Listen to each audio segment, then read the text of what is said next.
ಎಲ್ಲರಿಗೂ ನಮಸ್ಕಾರ. ಥಟ್ ಅಂತ ಹೇಳಿ ಕ್ವಿಜ್ ಕಾರ್ಯಕ್ರಮಕ್ಕೆ ತಮಗೆಲ್ಲ ಸ್ವಾಗತ. ಜಿ.ಪಿ. ರಾಜರತ್ನಂ ಅವರನ್ನು ಕನ್ನಡ ಪರಿಚಾರಕರು ಅಂತ ಕರೀತಾ ಇದ್ದರು. ಯಾಕಂದರೆ ಅವರು ಕನ್ನಡ ಪುಸ್ತಕಗಳನ್ನು ಮನೆ ಮನೆಗೆ ತಲುಪಿಸುವ ಕೆಲಸವನ್ನು ಬಹಳ ಪರಿಣಾಮಕಾರಿಯಾಗಿ ಮಾಡಿದವರು. ಪುಸ್ತಕವನ್ನು ಬರೆಯೋದು ದೊಡ್ಡದಲ್ಲ, ಪ್ರಕಟಿಸೋದು ದೊಡ್ಡದಲ್ಲ, ಅದನ್ನು ಓದುಗರಿಗೆ ತಲುಪಿಸುವ ಕೆಲಸ ಇದೆಯಲ್ಲ ಅದು ಬಹಳ ಮುಖ್ಯವಾದದ್ದು. ಗಳಗನಾಥರು ಬಹಳ ದೊಡ್ಡ ಕೆಲಸವನ್ನು ಮಾಡಿದ್ರು ಈ ಕ್ಷೇತ್ರದಲ್ಲಿ. ಆನಂತರ ಜಿ.ಪಿ. ರಾಜರತ್ನಂ ಅವರು ಮಾಡಿದ್ರು. ಈಗ ಈ ರೀತಿ ಮನೆ ಮನೆಗೆ ಪುಸ್ತಕಗಳನ್ನು ತಗೊಂಡು ಹೋಗಿ ಮಾರುವವರು ಬಹಳ ಕಡಿಮೆಯಾಗಿದ್ದಾರೆ. ಆದರೆ ಆ ಪುಸ್ತಕಗಳ ಬಗ್ಗೆ ಪರಿಚಯವನ್ನು ಮಾಡಿಕೊಡುವಂಥ ಜನ ನಮ್ಮಲ್ಲಿ ಸಾಕಷ್ಟು ಇದ್ದಾರೆ. ಪತ್ರಿಕೆಗಳಲ್ಲಿ ಹಾಗೂ ವಿದ್ಯುನ್ಮಾನ ಮಾಧ್ಯಮಗಳ ಮೂಲಕ ಪುಸ್ತಕಗಳ ಪರಿಚಯ ಮಾಡಿಕೊಡುವ ಕೆಲಸ ಕನ್ನಡದಲ್ಲಿ ನಡೀತಾ ಇದೆ. ಪತ್ರಿಕೆಗಳಲ್ಲಿ ಬರುವಂಥ ಪುಸ್ತಕಗಳ ಪರಿಚಯ ಎರಡು ರೀತಿ ಇರುತ್ತೆ ಸಾಮಾನ್ಯವಾಗಿ. ಮೊದಲನೇದು ವಿಮರ್ಶೆ ಅಂತ. ವಿಮರ್ಶೆ ಅಂತ ತಗೊಂಡ್ರೆ ಪುಸ್ತಕವನ್ನು ಮೊದಲಿನಿಂದ ಕೊನೆಯವರೆಗೂ ಏನು ಸರಿ ಇದೆ, ಏನು ಸರಿ ಇಲ್ಲ, ಏನು ಸರಿ, ಹೀಗೆ ಬರೀಬೇಕಾಗಿತ್ತು, ಹಾಗೆ ಬರೀಬೇಕಾಗಿತ್ತು, ಎಲ್ಲ ಒಂದು ವಿಮರ್ಶೆ ಇರುತ್ತೆ. ಆದರೆ ಪುಸ್ತಕ ಪರಿಚಯ ಅಂತ ಹೇಳಿದಾಗ ಆ ಪುಸ್ತಕವನ್ನು ಯಾಕೆ ಓದಬೇಕು, ಓದಿದ್ರೆ ಏನು ಚೆನ್ನಾಗಿರುತ್ತೆ, ಆ ಪುಸ್ತಕದ ವಿಷಯ ಏನು, ಹೀಗೆ ಪ್ರಾಥಮಿಕ ಮಾಹಿತಿಯನ್ನಷ್ಟೇ ಕೊಡುವ ಕೆಲಸ ಮಾಡೋದು. ಇದು ಪುಸ್ತಕವನ್ನು ಕೊಳ್ಳುವವರಿಗೆ ಅಗತ್ಯವಾದ ಮೂಲಭೂತ ಮಾಹಿತಿಯನ್ನು ಒದಗಿಸುತ್ತೆ. ಈ ರೀತಿಯಾದ ಕೆಲಸವನ್ನು ಮಾಡ್ತಾ ಇರ್ತಕ್ಕಂಥ ನಮ್ಮ ನಡುವಿನ ಅನೇಕ ಪ್ರತಿಭೆಗಳಲ್ಲಿ ಜಬೀವುಲ್ಲಾ ಎಂ ಅಸದ್ ಅವರು ಮುಖ್ಯರಾದವರು. ಜಬೀವುಲ್ಲಾ ಅವರು ಅನಾವರಣ ಎನ್ನುವ ಒಂದು ಪುಸ್ತಕವನ್ನು ಇತ್ತೀಚೆಗೆ ಪ್ರಕಟಿಸಿದ್ದಾರೆ.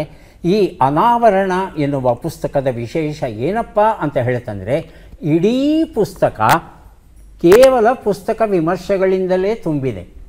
ಅಂದರೆ ಜಬೀವುಲ್ಲಾ ಅವರು ತಾವು ಓದಿ ಇಷ್ಟಪಟ್ಟಂಥ ಪುಸ್ತಕ ಏನಿದೆ ಆ ಪುಸ್ತಕವನ್ನು ಹಾಗೇ ಒಂದು ಕಡೆ ಇಡೋ ಬದಲು ಇಂತಹ ಒಳ್ಳೆಯ ಪುಸ್ತಕ ನಾನು ಓದಿದ್ದೇನೆ, ನೀವು ಸಹ ಈ ಪುಸ್ತಕ ಓದಬಹುದು ಅಂತ ಹೇಳಿ ಆ ಪುಸ್ತಕದ ಪ್ರಾಥಮಿಕ ಪರಿಚಯವನ್ನು ಮಾಡಿಕೊಡ್ತಾರೆ.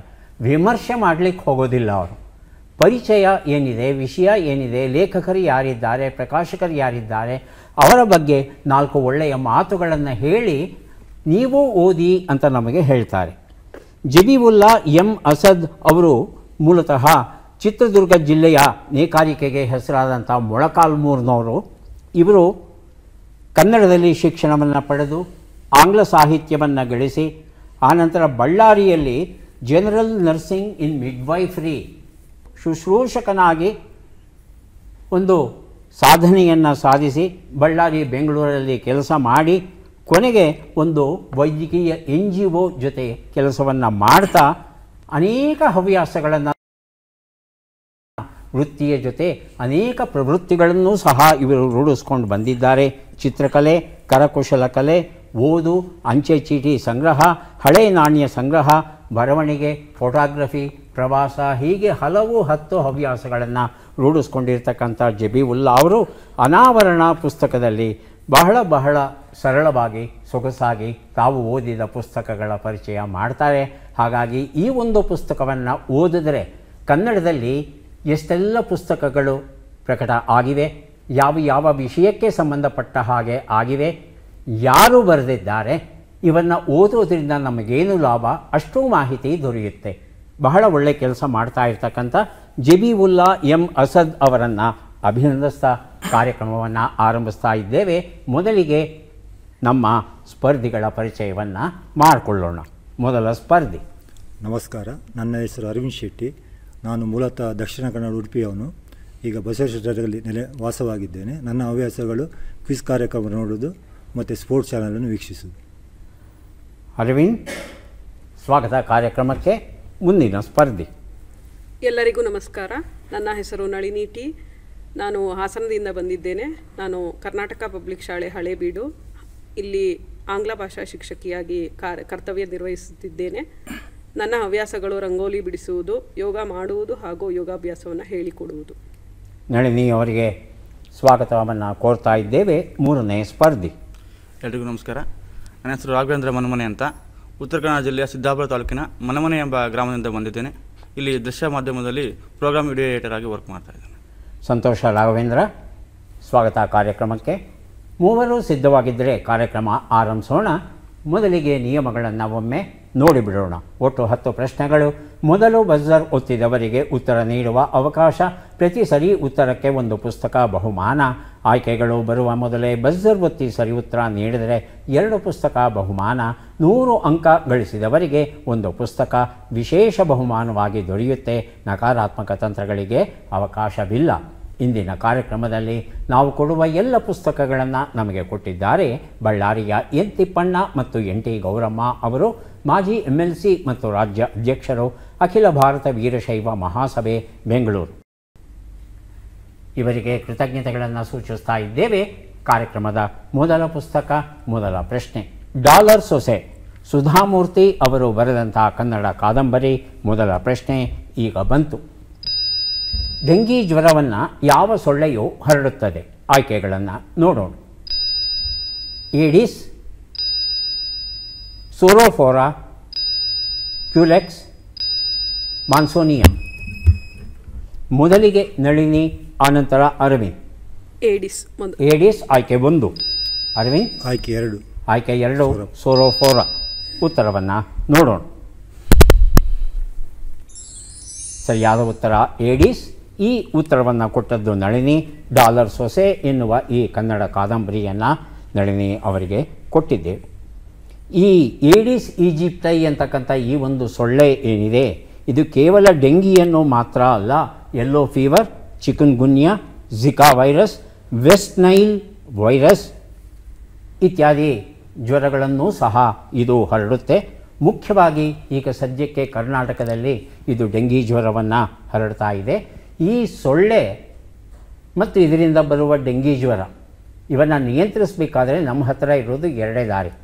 ಒಂದು, ನಮ್ಮ ಸುತ್ತಮುತ್ತಲು ಎಲ್ಲೂ ನೀರು ನಿಲ್ಲದ ಹಾಗೆ ನೋಡಿಕೊಳ್ಳೋದು, ಇದು ಬಹಳ ಮುಖ್ಯವಾದದ್ದು. 2ನೇ ರಕ್ಷಣಾ ಉಪಾಯ ಏನು ಅಂದರೆ ಸೊಳ್ಳೆಯ ಕಡಿತದಿಂದ ನಮ್ಮನ್ನು ನಾವು ತಪ್ಪಿಸ್ಕೊಳ್ಳೋದು. ಅದಕ್ಕೇನು ಮಾಡಬೇಕು? ಸೊಳ್ಳೆ ಜಾಗೃತವಾಗಿ ಇರ್ತಕ್ಕಂಥ ಸಮಯದಲ್ಲಿ ಕಿಟಕಿ ಬಾಗಿಲುಗಳನ್ನು ಮುಚ್ಚಬೇಕಾಗುತ್ತೆ, ಪರದೆಗಳನ್ನು ಹಾಕಬೇಕಾಗುತ್ತೆ. ಹಾಗೆಯೇ ಮಲಗುವ ಸ್ಥಳ ಏನಿದೆ ಅಲ್ಲೂ ಒಂದು ಸೊಳ್ಳೆ ಪರದೆಯನ್ನು ಕಟ್ಕೊಳ್ಳೋದು ಒಳ್ಳೆಯದು. ಹಾಗೆಯೇ ಸೊಳ್ಳೆಯನ್ನು ಓಡಿಸುವಂಥ ಔಷಧಗಳು ಏನಿವೆ, ಕ್ರೀಮ್ಗಳು ಏನಿವೆ, ಅವುಗಳನ್ನು ಬಳಸೋದು ಬಹಳ ಒಳ್ಳೆಯದು. ಇವುಗಳ ಕಡಿತದಿಂದ ನಮ್ಮನ್ನು ನಾವು ಉಳಿಸ್ಕೊಳ್ಳೋದು, ರಕ್ಷಣೆ ಮಾಡಿಕೊಳ್ಳೋದು ತುಂಬ ಮುಖ್ಯವಾದಂಥ ಒಂದು ವಿಚಾರ. ಎಚ್ ಶ್ರೀಧರ ರಾವ್ ಅವರು ಬರೆದಂಥ ಪುಸ್ತಕ 7 ಸಹೋದರಿಯರು 21 ದಿನಗಳು, ಈಶಾನ್ಯ ರಾಜ್ಯಗಳ ಪ್ರವಾಸ ಕಥನ. ಪ್ರಶ್ನೆ, ಭಾರತದಲ್ಲಿರುವ ಅತಿ ಹೆಚ್ಚಿನ 3 ಬುಡಕಟ್ಟಿನ ಜನರ ಸ್ಥಾನವನ್ನು ಗುರುತಿಸಿ. ಆಯ್ಕೆಗಳನ್ನು ನೋಡೋಣ. ಕೊರಗರು, ಸೋಲಿಗರು, ಜೇನು ಕುರುಬರು, ಗೊಂಡರು, ಬಿಲ್ಲರು, ಸಂತಾಲರು, ಬಿಲ್ಲರು, ಗೊಂಡರು, ಸಂತಾಲರು, ಗೊಂಡರು, ಚೆಂಚುಗಳು ಮತ್ತು ಸೋಲಿಗರು. ಮೊದಲಿಗೆ ರಾಘವೇಂದ್ರ, ಆನಂತರ ಅರವಿಂದ್. ರಾಘವೇಂದ್ರ ಆಯ್ಕೆ 2 ಗೊಂಡರು, ಬಿಲ್ಲರು, ಸಂತಾಲರು.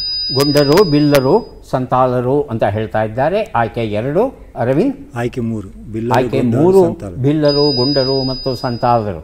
ಸರಿಯಾದ ಉತ್ತರ ಈಗ ಬಂತು. ಗೊಂಡರು, ಬಿಲ್ಲರು, ಸಂತಾಲರು ಉತ್ತರ ಸರಿಯಾಗಿದೆ. ರಾಘವೇಂದ್ರ ಈ ಉತ್ತರ ಕೊಟ್ಟಿದ್ದಾರೆ. ಅವರಿಗೆ 7 ಸಹೋದರಿಯರು 21 ದಿನಗಳು ಈ ಒಂದು ಪುಸ್ತಕವನ್ನು ಕೊಟ್ಟಿದ್ದೇನೆ.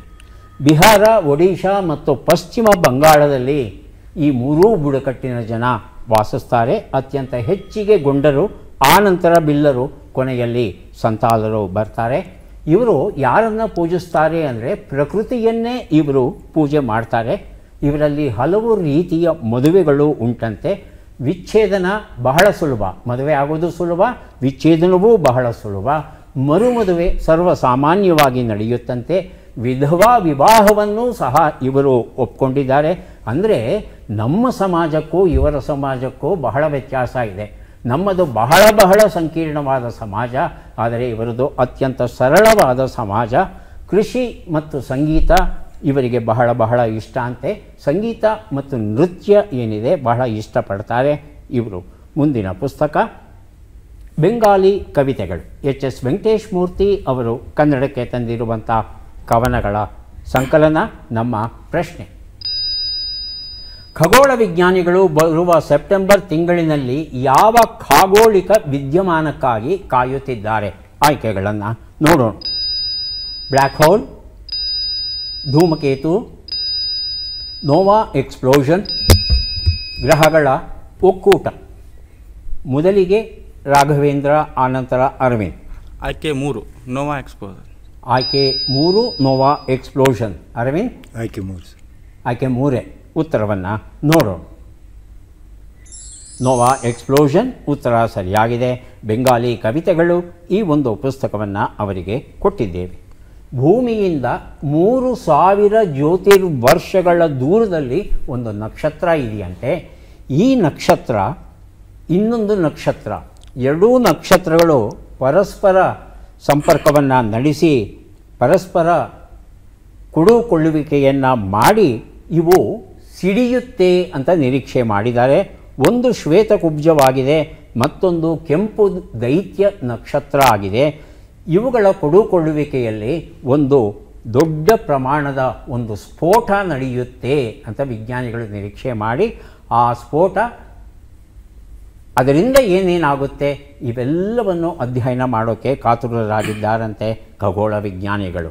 ಗ್ರಹಣ ಎನ್ನುವ ಕಥಾ ಸಂಕಲನ ಜಿ.ಕೆ. ಐತಾಳ್ ಬರೆದಿರುವಂಥದ್ದು ನಮ್ಮ ಪ್ರಶ್ನೆ. 2024ನೇ ಸಾಲಿನ ಪೆನ್ ಪ್ರಿಂಟರ್ ಪ್ರೈಸ್ ಯಾರಿಗೆ ದೊರೆತಿದೆ? ಆಯ್ಕೆಗಳನ್ನು ನೋಡೋಣ.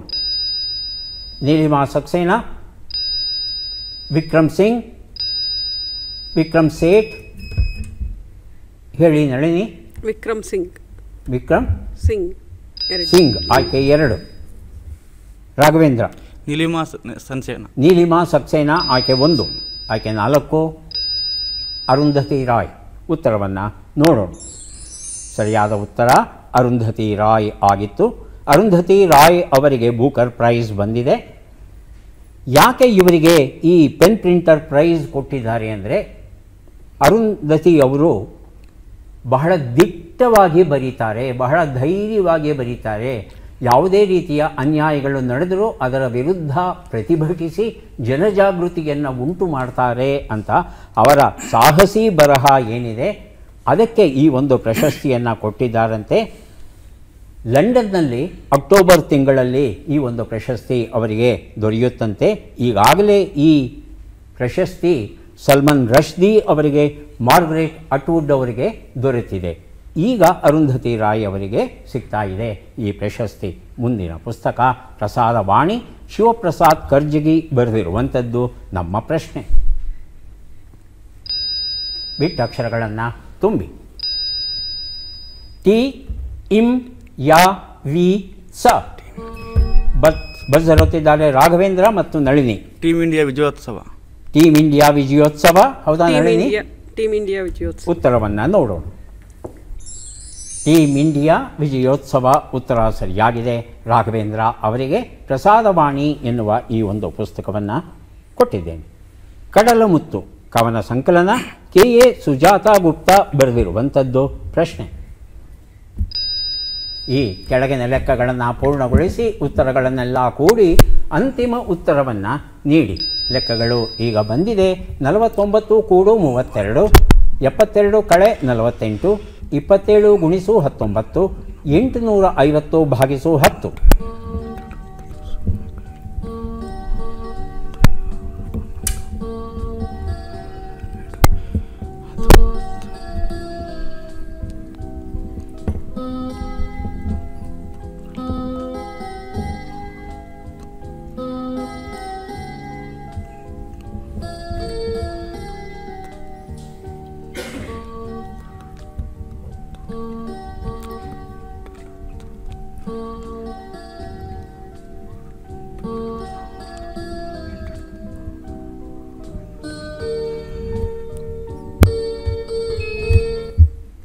ಹೇಳಿ ಅರವಿಂದ್.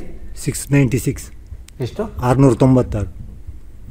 ನಳಿನಿ ಮತ್ತು ರಾಘವೇಂದ್ರ ಹೇಳಿ. 485 ಅಂತ. ನಳಿನಿ ಅವ್ರದ್ದಾಯ್ತಾ? 866. ಇಷ್ಟಮ್ಮ 866. ಉತ್ತರವನ್ನು ನೋಡ್ತಾ ಹೋಗೋಣ. ಒಂದು ಉತ್ತರ 81, 24, 513, 85 ಎಲ್ಲವನ್ನು ಕೊಡಿದ್ರೆ 703 ಬಂದಿದೆ. ಈ ಉತ್ತರವನ್ನು ಯಾರೂ ಕೊಟ್ಟಿಲ್ಲ. ಮುಂದಿನ ಪುಸ್ತಕ ಹಾವಿನ ಮನೆ. ಅನು ಬೆಳ್ಳೆ ಬರೆದ ಪತ್ತೇದಾರಿ ಕಾದಂಬರಿ ನಮ್ಮ ಪ್ರಶ್ನೆ. ಈ ಕ್ರಿಕೆಟ್ ಆಟಗಾರ್ತಿಯನ್ನು ಗುರುತಿಸಿ. ಚಿತ್ರವನ್ನು ನೋಡೋಣ.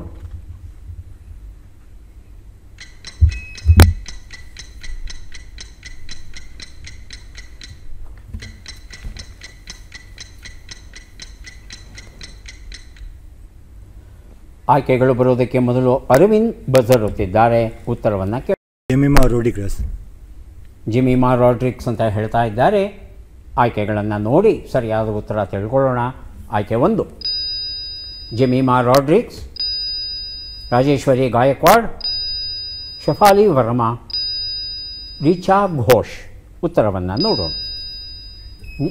ಹೇಳಿ ಅದೇ ಜಮೀನು. ಅದೇ ಉತ್ತರವಾ? ಜೆಮಿಮಾ ರಾಡ್ರಿಕ್ಸ್. ಉತ್ತರವನ್ನು ನೋಡೋಣ. ಜೆಮಿಮಾ ರಾಡ್ರಿಕ್ಸ್ ಉತ್ತರ ಸರಿಯಾಗಿದೆ. ಅರವಿಂದ್ ಈ ಉತ್ತರವನ್ನು ಆಯ್ಕೆಗಳು ಬರೋಕ್ಕೆ ಮೊದಲೇ ಕೊಟ್ರಿ ಅಲ್ವಾ? ಹಾಗಾಗಿ ಹಾವಿನ ಮನೆ ಪುಸ್ತಕದ ಜೊತೆ ಕಡಲ ಮುತ್ತು ಕವನ ಸಂಕಲನ 2 ಪುಸ್ತಕವನ್ನು ಅರವಿಂದ್ ಅವರಿಗೆ ಕೊಟ್ಟಿದ್ದೇವೆ. ಜೆಮಿಮಾ ರೋಡ್ರಿಗ್ಸ್ ಅವರು ಬಲಗೈ ಆಟಗಾರ್ತಿ. ಬಲಗೈ ಆಫ್ ಬ್ರೇಕ್ ಬೌಲಿಂಗ್ ಮಾಡ್ತಾರೆ. ಇವರ ಜರ್ಸಿ ನಂಬರ್ 5. ಮಹಾರಾಷ್ಟ್ರದವರು. 2018ರಲ್ಲಿ ಇವರು ಕ್ರಿಕೆಟ್ ಕ್ಷೇತ್ರಕ್ಕೆ ಬಂದರು. 3 ಟೆಸ್ಟ್ ಮ್ಯಾಚ್ಗಳಲ್ಲಿ, 31 ದಿನದ ಆಟದಲ್ಲಿ ಹಾಗೂ 93 T20 ಆಟಗಳಲ್ಲಿ ಸ್ಪರ್ಧೆಗಳಲ್ಲಿ ಇವರು ಭಾಗವಹಿಸಿದ್ದಾರೆ. ಮುಂದೆ ನಾವು ಕೊಡಲಿದ್ದೇವೆ ಸವ್ಯಸಾಚಿ ಡಾಕ್ಟರ್ ಜಿ ಪರಮೇಶ್ವರ ಅವರ ಗೌರವ ಗ್ರಂಥ ನಮ್ಮ ಪ್ರಶ್ನೆ. ಈ ಅಕ್ಷರಗಳನ್ನು ಸರಿಯಾಗಿ ಜೋಡಿಸಿ. ಅಕ್ಷರಗಳು ಸಿ, ಗೆ, ಲಿ, ನ, ರಿ, ಡ, ಲ, ಗ. ಪ್ರಶ್ನೆಯನ್ನು ಓದಿ ಮುಗಿಸುವಷ್ಟರಲ್ಲಿ ನಳಿನಿ, ರಾಘವೇಂದ್ರ, ಅರವಿಂದ್ ಬಜರ್ ಒತ್ತಿದ್ದಾರೆ. ನಳಿನಿ. ಸಿರಿಗನ್ನಡಂ ಗೆಲ್ಗೆ. ಸಿರಿಗನ್ನಡಂ ಗೆಲ್ಗೆ. ರಾಘವೇಂದ್ರ. ಶ್ರೀರಾಮ ಗೆಲ್ಗೆ. ತಪ್ಪು ಮಾಡಬೇಡಿ. ಇಲ್ಲ. ಸ್ವಲ್ಪ ಯೋಚನೆ ಮಾಡಿ ಉತ್ತರ ಕೊಡಿ. ಕರೆಕ್ಟ್. ಅರವಿಂದ್. ಸಿರಿಗನ್ನಡ ಗೆಲ್ಗೆ. ಹಾಂ, ಸಿರಿಗನ್ನಡ ಗೆಲ್ಗೆ. ಸಿರಿಗನ್ನಡ. ನಳಿನಿ, ರಾಘವೇಂದ್ರ, ಅರವಿಂದ್. ಸಿರಿಗನ್ನಡ ಗೆಲ್ಲಲಿ. ಉತ್ತರವನ್ನು ನೋಡೋಣ. ಹ್ಞೂ. ಸಿರಿಗನ್ನಡ ಗೆಲ್ಗೆ. ಗೆಲ್ಲಲಿ, ಗೆಲ್ಗೆ ಇಲ್ಲ. ಹಾಂ, ಗೆಲ್ಗೇನಕ್ಕೆ ಗೆ ಎಲ್ಲಿದೆ ಇಲ್ಲಿ? ಅದಕ್ಕೆ ಸ್ವಲ್ಪ ಯೋಚನೆ ಮಾಡಿ ಅಂತ ಹೇಳಿದೆ. ಈ ಉತ್ತರವನ್ನು ಯಾರೂ ಕೊಟ್ಟಿಲ್ಲ. ತಾವು ಹೇಳಿದ್ರೆ ಗೆಲ್ಲಲಿ ಹೇಳಿದ್ರೆ ಹೌದಾ? ಹಾಗಿದ್ದ ಮೇಲೆ ಸವ್ಯಸಾಚಿ ಸೊಗಸಾದ ಕೃತಿ ಅರವಿಂದ್ ಅವರಿಗೆ ಕೊಟ್ಟಿದ್ದೇವೆ. ಈಗ 3 ಪುಸ್ತಕವನ್ನು ಕೊಡೋದಕ್ಕೆ ನಾವು ಸಿದ್ಧವಾಗ್ತಾ ಇದ್ದೇವೆ. ಪದಬಂಧ ಬಂದಿದೆ. ಸುಳುಹುಗಳನ್ನು ನೋಡೋಣ. ಹಾಲು ಚೆಲ್ಲಿದಂತಿರುವ ಬೆಳ್ಳನೆಯ ಇರುಳು, ಹೆದರು ನಡುಗು ಹಿಂದೆಗೆತ ಒಂದು ಮೀನು. ಹೇಳಿ ನಳಿನಿ. ಬೆಳದಿಂಗಳು. 3 ಶಬ್ದ ಸಿಗ್ತಾ? ಹಾಂ, ಅಲ್ಲೇ ತೊಂದರೆ ಆಗ್ತಾ ಇದೆ. ತಾವು ಹೇಳಿದಂಥ ಉತ್ತರದಲ್ಲಿ ಒಂದು ಸಣ್ಣ ದೋಷ ಉಂಟು. ಅದನ್ನು ಸರಿಪಡಿಸ್ಕೊಂಡು ಉತ್ತರ ಕೊಟ್ಟರೆ ಪರಿಶೀಲಿಸಬಹುದು ತಮ್ಮ ಉತ್ತರ ಸರಿಯಾಗಿದೆಯಾ ಅಂತ. ರಾಘವೇಂದ್ರ ಮತ್ತು ಅರವಿಂದ್ ತಾವು ಸಹ ಮೊದಲನೇ ಉತ್ತರಕ್ಕೆ ಪ್ರಯತ್ನಿಸಬಹುದು.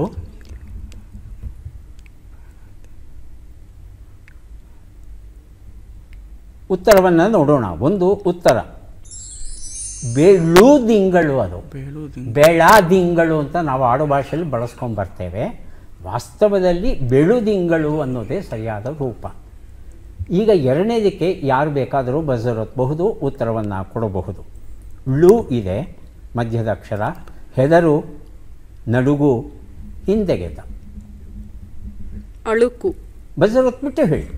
ಹಾಂ, ಅಳುಕು. ಅಳುಕು. ಉತ್ತರವನ್ನು ನೋಡೋಣ. ಅಳುಕು ಉತ್ತರ ಸರಿಯಾಗಿದೆ. 3 ಉತ್ತರ ಯಾರು ಬೇಕಾದರೂ ಬಜರ್ ಒತ್ತಿ. ಅರವಿಂದ್ ಬಜರ್ ಒತ್ತಿದ್ದಾರೆ. ಬಂಗಡೆ. ಹಾಂ, ಬಂಗಡೆ. ಉತ್ತರವನ್ನು ನೋಡೋಣ. ಬಂಗಡೆ ಉತ್ತರ ಸರಿಯಾಗಿದೆ. ಬೆಳಕಿಲ್ಲದ ದಾರಿ, ಕನಸಿಲ್ಲದ ಹಾದಿ, ಈ ಒಂದು ಪುಸ್ತಕವನ್ನು ಕೊಟ್ಟಿದ್ದೇನೆ ಅರವಿಂದ್ ಅವರಿಗೆ. ನಳಿನಿ ಅವರಿಗೆ ಒಂದು ಪುಸ್ತಕ, ಅರವಿಂದ್ ಅವರಿಗೆ ಇನ್ನೊಂದು ಪುಸ್ತಕ ದೊರೆತಿದೆ. ಈಗ ಕೊನೆಯ ಘಟ್ಟಕ್ಕೆ ಬಂದಿದ್ದೇವೆ. 5 ಪ್ರಶ್ನೆಗಳು. ಚಟ್ಪಟ್ ಚಿನ್ಕುರುಳಿ. ಮೊದಲ ಅವಕಾಶ ಅರವಿಂದ್ ಅವರಿಗೆ. ಸಿದ್ಧವಾಗಿದ್ದರೆ ಪ್ರಶ್ನೆಗಳನ್ನು ಕೇಳ್ತೇವೆ. ಮೊದಲ ಪ್ರಶ್ನೆ, ಭೂಮಿಗೆ ಭಾರ ಎಂಬ ನುಡಿಗಟ್ಟಿನ ಅರ್ಥವೇನು? ವ್ಯರ್ಥಜೀವಿ, ದಪ್ಪಗಿರುವ ವ್ಯಕ್ತಿ. ವ್ಯರ್ಥಜೀವಿ. ಮುಂದಿನ ಪ್ರಶ್ನೆ, ಮನೆ, ವಾಸಸ್ಥಾನ ಎಂಬ ಅರ್ಥವನ್ನು ಕೊಡುವ ಶಬ್ದ ಯಾವುದು? ಆಗಾರ, ಆಗೇರ. ಆಗಾರ. ಮುಂದಿನ ಪ್ರಶ್ನೆ, ಕೈಲಾಸ ಪರ್ವತವು ಯಾವ 3 ದೇಶಗಳ ಸಂಗಮ ಸ್ಥಾನದಲ್ಲಿದೆ? Tibet, Bharat, Nepal. Tibet, Bharat, Bhutan. Tibet, Bharat, Bhutan. ಮುಂದಿನ ಪ್ರಶ್ನೆ, ಈ ಗಾದೆಯನ್ನು ಪೂರ್ಣಗೊಳಿಸಿ. ಒಂದು ಮೂಳೆ ಹಾಕಿ ಇನ್ನೊಂದು ಮೂಳೆ ಎತ್ಕೊಡಿ. ಗೊತ್ತಿಲ್ಲ. 5ನೇ ಪ್ರಶ್ನೆ, ಈ ಓಟನ್ನು ಬಿಡಿಸಿ. ಎಲ ಎಲ ರಾಮಚಂದ್ರ, ನೆಲದೊಳಗೇನು ಸುದ್ದಿ? ಕೊಕ್ಕುಂಟು ಕೂಗಲಾರೆ, ರೆಕ್ಕೆಯುಂಟು ಹಾರಲಾರೆ.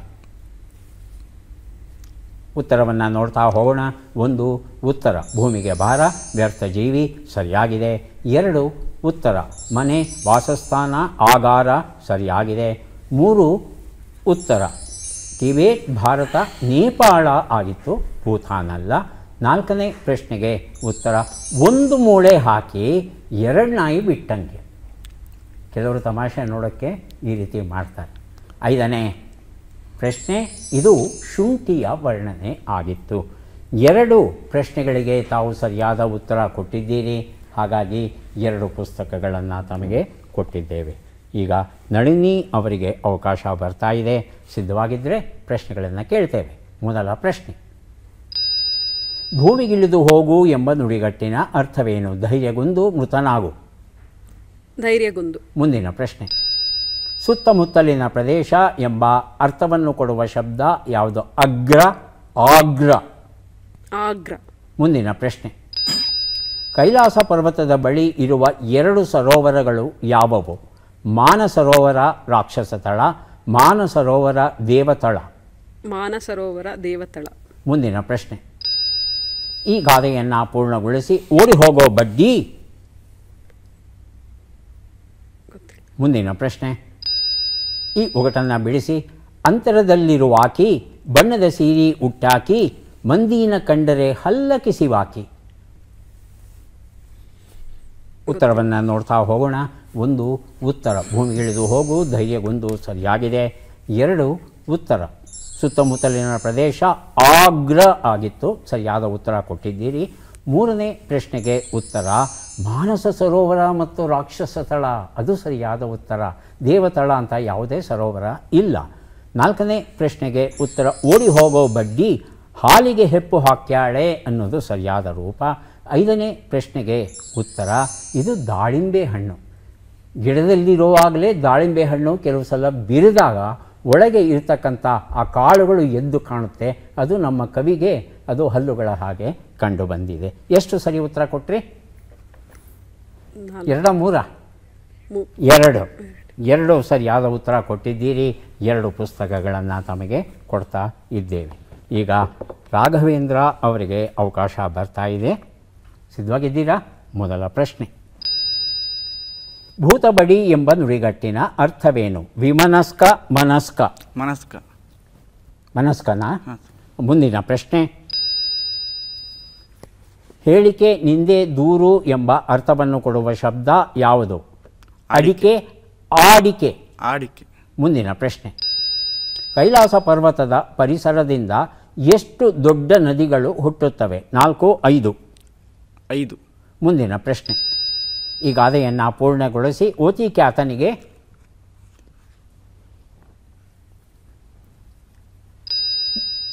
ಈ ಒಗಟನ್ನು ಬಿಡಿಸಿ. ಅಜ್ಜಿ ಮೈಯೆಲ್ಲ ಕಜ್ಜಿ, ಕಚ್ಚಿ ನೋಡಿದರೆ ಸಿಹಿ.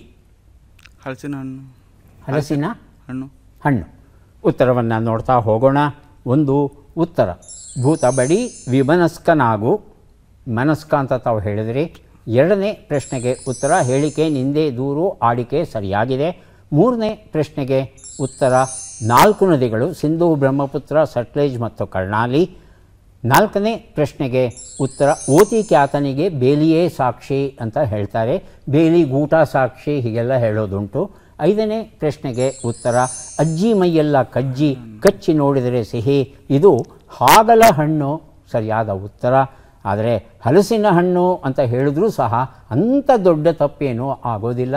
ಹಲಸಿನ ಹಣ್ಣು ಸಹ ಇಲ್ಲಿ ಸರಿ ಉತ್ತರ ಅಂತ ಅನ್ನಿಸ್ಬಹುದು. ಉತ್ತರ ಸರಿ ಅಂತ ಸ್ವೀಕರಿಸಿ ಒಂದು ಪುಸ್ತಕ ಕೊಡ್ತಾ ಇದ್ದೇವೆ. ಒಟ್ಟು ಎಷ್ಟು ಸರಿ ಉತ್ತರ ಆಯಿತು? 2 ಅಲ್ವಾ? 2 ಪುಸ್ತಕಗಳನ್ನು ತಮಗೆ ಕೊಡ್ತಾ ಇದ್ದೇವೆ. ಯಾರಿಗೆ ಎಷ್ಟು ಪುಸ್ತಕಗಳು ಬಂದಿವೆ ಅದನ್ನು ನೋಡುವ ಕ್ಷಣ ಈಗ ಬಂತು. ಅರವಿಂದ ಅವರಿಗೆ ದೊರೀತಾ ಇದೆ 6 ಪುಸ್ತಕಗಳನ್ನು ಸ್ವೀಕರಿಸಿ ಕಾರ್ಯಕ್ರಮದಲ್ಲಿ ಭಾಗವಹಿಸಿದ್ದಕ್ಕೆ ತಮಗೆ ಧನ್ಯವಾದಗಳು.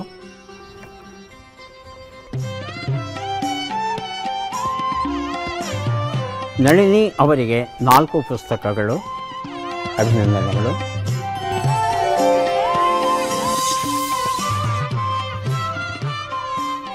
ಐದು ಪುಸ್ತಕ ರಾಘವೇಂದ್ರ ಅವರಿಗೆ ಸ್ವೀಕರಿಸಿ ಅಭಿನಂದನೆಗಳು.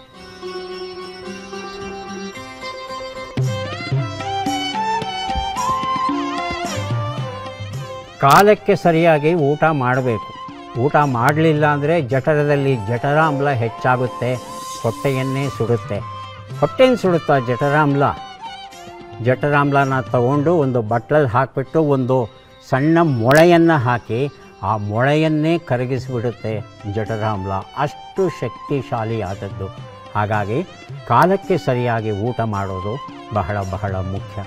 ಮತ್ತೆ ಭೇಟಿಯಾಗೋಣ. ನಮಸ್ಕಾರ.